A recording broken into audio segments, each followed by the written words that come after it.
Okay, welcome back to our the ninth one in the series about the aura and personal energy field. As I mentioned in previous segments, it's a very complicated subject. There's a lot involved. I'll go through a lot of diagram stuff. I think this is about the fourth screen now, and I'm going to use the screen for possibly the next couple of segments. Now, we're talking a lot about grounding. It's how important it really is. Because we basically, our energy, we live in an energy field, we carry it with us, it supports us, and it constitutes really a large part of our what we call our self, our energy support system. There's a lot more to a human being than just the physical outline of their body. We carry a lot of magnetic energy, fluids, gases. We have a field, a whole very big system. So, now, a little bit of a diagram to illustrate how our body can function as an electrical device, you might say. A very interesting electrical device. Sometimes we make a fist, so I've illustrated that here, more like a sphere. Sometimes we use the open hand. So our hands act in various ways as contact points for the things that we need to do in our life. Now, a lot of people know about various kinds of Tai Chi and healing, but one of my goals in this series is to help people feel that themselves and to be able to apply it, because it's not really something you can really put in a book and textbook. It has to be practiced. Now, energy tends to come out of the earth. There's heat energy that's coming out from the ground. There's sunlight. There's different cosmic ways. And this is some of the energy over here, the types of energy that come into us. Sound, light, super light or ultraviolet rays that we can't really see with our eyes. Gamma rays, atomic vibrations, certain kinds of radioactive influences that we're unaware of. Radon, various kinds of things that are in the earth.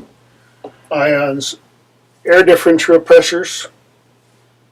That's happening to us all the time at a really subtle level that our body needs to adjust to.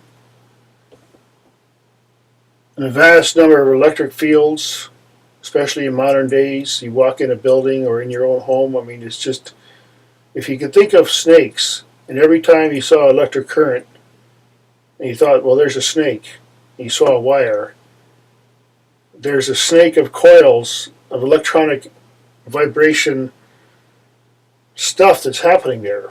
Some of it's coordinated, some of it's not, But anyway, that is coming into us. Now, the whole idea that we have basically parts of our aura and what are called body sheaths. The body sheaths might be described as a bunch of water that can act as one unit. This water is very sensitive to the molecules next to it, and we're filled with water. So whatever influences the water in our body spreads right very quickly. Gases, various kinds of gases inside our body, in our breathing, in our nostrils, in our air, in our ears, in our cells. Gases that are emanating out of our skin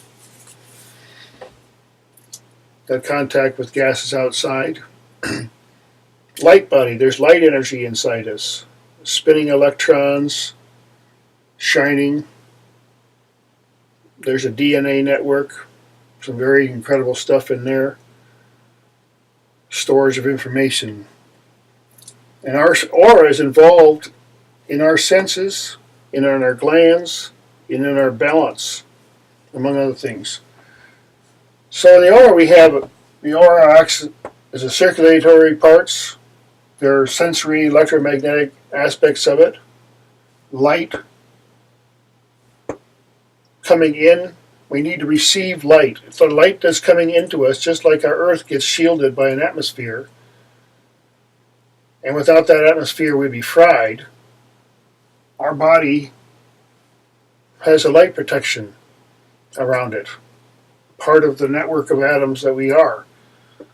And sounds, our body's vibrating, there's all kinds of sounds going through based on our breathing, our heart, blood vessels pumping, the voices, people sounds around us travel through us, coming up from the earth. So this is all parts of the aura. Now, the ideal with yogis is to harness, basically, it's not just yogis, it's just the idea of being alive. To try to harness this energy in a variety of ways, because it turns out that people who studied this for a long time, they keep discovering new ways. I mean, it's just an absolute phenomenon if we understand our system, our electrical system. So what we need to do is look at some of the imagery and let it go to our intuition about seeing ourselves as moving energy, systems of energy, getting synchronized, getting resonant. If you want to feel completely grounded in meditation, like this yogi here, you won't feel your body in any way. You'll just, because there's ultimately all the things align, at least for a while. And frankly, a lot of people, they'd rather not be in that place all the time. They would actually like to go around and do stuff. But the process of getting grounded is incredibly important. So I've made these diagrams. Now, these segments are awfully short, unfortunately, and I suggest people, if you want to watch the one in the middle, fine, but then, go back to the original and start from the beginning, because there's a lot of information. Now, I've deliberately made it simple and somewhat redundant because there's a repetition is okay, imagery is fine, we need to look at things again and again. So what I'm hoping to get from these videos is people interested in finding out a bit more. Now, this is my experience, this is what I observe, and it's very fascinating, and I can talk a lot more about that because we get into some of these so-called sheets and aura parts as far as particular ways, for example, of using music and sound, and how we can use light to affect us and cheer us up, and how, for example, when you go to the chiropractor and they move your body around, they move your spine around. Well, acupuncture does some things too, and Reiki and touch, but there's things that we can do in our daily life because we can't always go to a practitioner. We have to learn all these things ourselves so we know, oh, okay, well, this is how I align this way, this is how I do this. This is how I ground myself. This is how I purify this system. Because we get out of balance, so we need some methods.